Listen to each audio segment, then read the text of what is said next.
Hey everyone, and welcome back to the show, Coaching for Millennials. I'm back here with another episode, and today we're talking about job search resilience, overcoming layoffs, and embracing change. Before we kick off today's episode, I want to read a little something to you that I came across earlier last week that really resonated with me. And given the conversation I want to have today with you on the episode, I feel like it really resonates. So this is a statement that I found from Jen Shinshoro's "You Are a Badass" um, calendar pull off. I guess it's from back on March 28th. Sometimes when I look at my calendar and I rip off these affirmations or quotes or things of that sort, I tend to save them if they really resonate with me, whether it's for me to go back to look at for another day, or for me to remind myself of something that really is pivotal or important, or I want to share with someone else. So this one um, really stuck with me because as a career and life coach, one of the things that I and started out with my practice was really helping people overcome and uncover what their fears are. You have to understand why your fears exist in the first place before you can actually take action to overcome them and to really move beyond the space of feeling really comfortable in your uncomfortableness. So this one particularly talks about when it comes to changing your life, if you're not scared, you're doing something wrong. I'm going to read that again. When it comes to changing your life, if you're not scared, you're doing something wrong. And it's just such a powerful quote. I don't know if Jen Shinshiro wrote this. If you don't know who Jen Shinshiro is, I will link in the show notes her website, also the link to the actual calendar. It looks like this if you're watching on YouTube. Not sure how much of it you can see because of my ring light, but it says you're a badass, and every day there's a new quote, or there's a new phrase or a new story, but I have been using that tool for probably about 5 or 6 years now. It's one of my favorite tools to have. It's on my desk all the time, as you saw.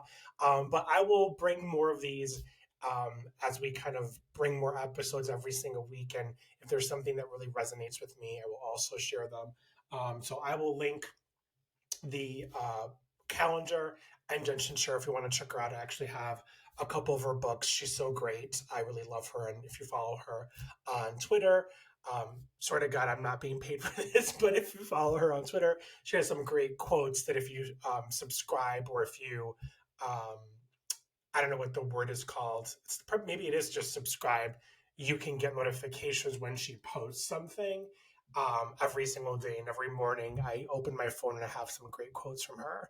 So definitely worth checking out. I hope everyone's having an amazing week. As I mentioned before, this is a really great episode topic. They're obviously always all good, but this one in particular, I think, because of what we're seeing in the world when it comes to the world of work and the world of career, a lot is happening, a lot is changing. And I want to address a couple of things when it comes to how do you overcome that change, especially when you're in a place of feeling a little bit emotional about what's happening to you. In particular, if you're in a job search mode, but you're in a job search mode not because you decided to go on job search mode by yourself, because you were laid off. So let's kick this episode off. I'm José Miguel Longo. I'm your host, and welcome to Coaching for Millennials. So today we're going to explore strategies for career and life success. Ultimately, the strategies we're talking about are specific to the journey of job loss and how do you rebuild from there. So, obviously, losing a job can be a challenging experience, but it's also an opportunity for growth and resilience. We're going to dive into practical tips and mindset shifts to help you navigate through your layoff and embrace change with confidence. So, one of the first things I want to talk about, particularly around this topic, is the emotional impact that comes with losing a job. And regardless if you lost your job because you were laid off, or you lost your job because you were terminated, or you lost your job because the company closed, which could also be considered a layoff. Um, that it could be a huge detriment to not just our financial well-being or our physical well-being and our mental well-being, but it impacts all things around us and can create a lot of uncertainty, can create a lot of shock and disappointment. And the thing that's important to know is that you have to acknowledge your feelings of what is happening in the moment. It's almost like you have to grieve. Okay, I know we talk about grief oftentimes and putting on that, emotional intelligence hat to really overcome certain things. The most important thing to note here is that you need to give yourself permission to process those emotions. And unlike any other thing that happens in your life that is critical and has a high impact, this is one of those. Whether you've experienced job loss before or this is your first time experiencing it, it happens differently each time it does. A little personal story for me, when during the 2008 recession, I actually was working for a company, and this a company was a global company. We had offices in China, and we had manufacturing plants in China. And the company that I was working for at the time, I was doing sales internationally, was requiring me to sign a no compete because a new um, competitor came into town. And I was already feeling a certain way about some of the practices that this company held that ultimately for me felt a little funky. And mostly because I was working my ass off. I mean, when I tell you working my ass off, I was doing well over 150,000 in sales in a biweekly basis. And back then, commission that I was getting paid on was about 10 to 15 cents on the dollar, which is not a lot of money when you're selling that much in sales. I should be getting a huge commission payout. And it was a lot. I mean, I worked at this company for over a year and a half. I felt like, well, if a competition's coming into play, let's go, let's have at it. Like let's be the competitor. But their reason for doing the no compete or was obviously because they didn't want their employees to leave and they didn't want their employees to take their customers. So business practice right there. I chose not to sign the no compete. So when I decided to not sign it, I had to leave my job. So it was the option of signing and staying, excuse me, or not signing and leaving. And I chose to not sign it because I felt like if there's an opportunity for me to better myself, my family, my personal growth, my professional growth, why not? Obviously, a job is a job, and we as human beings put a lot of emotional weight into what a job does. A job is a resource that gives us financial stability. We as human beings, if we put our minds to it, can create any form of financial stability that we want to. Now, I know this is easier said than done. This is not me preaching about quitting your job or leaving your job. I made the decision for me because I was curious about this competitor. And I also felt like, look, I want more for myself. And if a company's coming to town and willing to pay people more money, that's a threat to the company that I was working for. There was never any form of loyalty on the company that I was working for to offer me an incentive to stay. They wanted me just to sign this no compete with no increase in my base pay and no increase in my commission when I had already been working for them, making them a lot of money over 2 years. So I left the company and I was immediately hired to go work for the other company. It didn't even take 30 days from the time that I left to the time that I started the new job. And at the new company, there was two other employees that had left the old company to go work there, which was also why this little threat happened to play a situation and why this no compete came to play in that process. And I'm going to make this story as short as possible, but I feel like I have to tell the full story to really understand it. The market at the time was not the greatest. Companies were closing left and right. If anyone listens to the show and was around at that time, this was also the time where the housing crisis was catapulting. So people were buying homes that couldn't afford them, and the banks were foreclosing. And then there was the bailout that happened with the U.S. government for the auto companies. So a lot financially was a crisis and that was happening where tons of companies were closing, tons of businesses were closing, people were losing their jobs left and right, people were getting laid off left and right. It was just not good. For me, I was also working, but also going to school. So I was trying to get my associate's degree, non-traditional student, first generation student, working a full-time job, going to school part-time. Really hard, all the things. But I wanted so badly to grow. I wanted so badly to have an opportunity to really give myself the opportunity to grow. So this new company has two new employees. They're paying these employees a significant salary, double the amount that we were making when we were working at the other company. I came in getting over double my salary and an amazing commission structure for my sales. So I came in as the director of international sales for the company at a global scale. So that came with not just the salary that was significantly higher, huge base salary, but also a really good commission structure that was, I didn't want to say what the percentage was, but I remember my first commission check from that company. It was a pretty penny.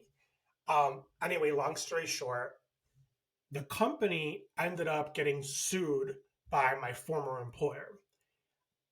I don't remember what the lawsuit entailed and the reason for getting sued was, but part of it was because the two employees that left before took company property and was using it at the new company to improve or better their services. So that was one of the reasons, but I don't know what led to like the full lawsuit to suing the company as opposed to just suing the employees. The way out of this for the company, again, loyalty to a company is not always the best thing, was for the company to fire all three of us and to go into business. This was the settlement they went on. Don't ask me all the in between. It's a really deep thing. It's a juicy conversation. I don't remember all the ins and outs of it. This is over a decade ago.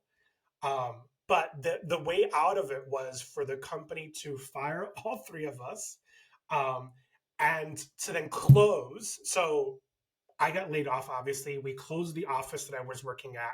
They weren't able to hire any US employees. And then the manufacturing facility in China went into business and manufacture a product for the old company. So this company manufactured telecommunication products. When I say telecommunication, I'm talking about the cables that connect to your internet provider, the cables that connect to the outside poles for internet, the cables that connect to a rack mount enclosure in a electronics closet, those types of things and that type of equipment. So really lucrative business, especially in the mid to late 2000s, but also the changing of technology. So you have a company that's making things in China for a fraction of the cost, and the company that I left to go work for was making them a lot less than the company that I used to work for. So it became just a really big, dramatic thing. Long story short, in a period of less than a year, I lost my job twice. Not fun. And talk about instability financially, it just became really chaotic. So the moral of all that was really that I learned from that moment forward that I should never contribute my emotional side investing into a company if I don't realize the company's investing in me first. And you should write that down because I think that when we look at comparatively to the 2000s to the 2020s, I guess we can call this era, almost 20 years later, I guess. Um, the average person stays in a job 2.5 years. And I know we're not talking about job searching from a perspective of looking for a job because you're leaving, but having that loss and it's such a short period of time. And if you're experiencing this loss right now and you're listening to this episode, I think it really is important to understand that you should really process all of the feelings and emotions you have of that loss so that you can then start to rebuild. start to then go back to the process of what do you do next? And sometimes that means that you need to really define what your next moves. And we'll talk about that here in a little bit. So, first things first, be sure to give yourself some grace, be sure to be compassionate with yourself, and to really process and grieve those emotions that you're feeling. So, that said, it's really processing and being having self compassion. Now, obviously, it's not an easy conversation to have, whether it's with your friends or your loved ones, but really having someone that you can speak to that can help you overcome or get through it is going to be really important to your mental well being, to your emotional well being, but also to help you get started with your next steps. Because if you're in that phase where everything just hurts and you're just angry, you can't live in the angry phase forever. Those steps of grief work not just for when you lose a loved one, but they work for everything else. And I don't remember them off the top of my head, but they're definitely ones that you should follow. Um, Once we get over that sting, right, that period of shock, the period of grief, the period of loss, we want to start embracing what our career journey looks like. And what I mean by that is assessing your skills and strengths. Okay. This is really the opportunity to start to think about what have been your biggest accomplishments throughout your career. And that could be in the last 5 to 10 years. And what have been the skills you've developed that you want to be sure to showcase as you continue to think about what your next move might be. And maybe you're not thinking about the next move holistically. Maybe you're just thinking about, God, I really want to go back into something, but maybe not the same thing you're doing, or maybe you want to go back into what you were doing, just not in the same type of role. That's when you really need to start the conversation of like, what are my skills? What are my accomplishments? And what am I really passionate about? The other thing is important to probably consider taking some form of a self assessment that can really help you gain some clarity on what your transferable skills are and what you can do to kind of start developing some more professional development opportunities. So sometimes if you're in between jobs, or what I like to call a career sabbatical, it's an opportunity for you to volunteer, get out there and start connecting with people in your network, really looking at what you can do to keep yourself active and keep yourself engaged, and really start to hear and learn more about the things around you that are relevant to either your career industry or potentially looking at a whole new career. And we'll talk more about the new career here shortly. So, really important to start to look at that from assessing your skills and strengths. The next thing you want to consider is, what does your support system look like? Now, I mentioned before, if you're in the process of still grieving your loss, it's important to talk to somebody, but you want to have a support system as you start to look at what your new opportunities are. There's so much value behind a support system of friends, families, mentors, peers, people that you can really connect with for networking opportunities, for job advice, even for emotional support. These are folks that are going to really embrace you and going to give you their time to really help you develop and change into this new space that you're trying to get into, but also help you get over what you just experienced, because it's not always easy for everyone. And then we want to jump into exploring new opportunities. So this is shifting the focus from the loss of the job to exploring new career paths and industries. And really important to discuss, how do you embrace these changes and being open to unexpected opportunities. This is a shift in not just your own ideations, but how are you going to shift your mindset to becoming more resilient, to activating a new culture or an idea of what could be coming to you or what you could be searching for. Sometimes when you start to open up the doors to your network and the door to new opportunities, you can start to cultivate new experiences that you may have never found before. So that could be a new career opportunity. Sometimes it's connecting with people who you may have been connected with before that you know are part of your community, or people that you can embrace that have been your support system, and being able to connect with them to help you guide and navigate and be your mentors. So as you continue to define your next steps, whether you're on the path of one, thinking of going back to the same industry and field, but exploring new jobs, or two, being open to the idea of embracing unexpected opportunities and opportunities that can oftentimes generate new opportunities from the perspective of a different field. And that's where you have to hone in on thinking about what your transferable skills are. So when we think of this, I think it's also important to understand that in these times that we really want to overcome some adversity that we're experiencing and thriving in our career, having that support system and people we can talk to is really, really important. And for everyone, that might look different. So there's a couple of things that I want to kind of lay out as an action plan for you in these next steps. So the first step to taking action is encouraging you to listen to what is really feeding into your soul and what is that looking like from a perspective of whether you want to stay in the same industry or you want to pivot to something different.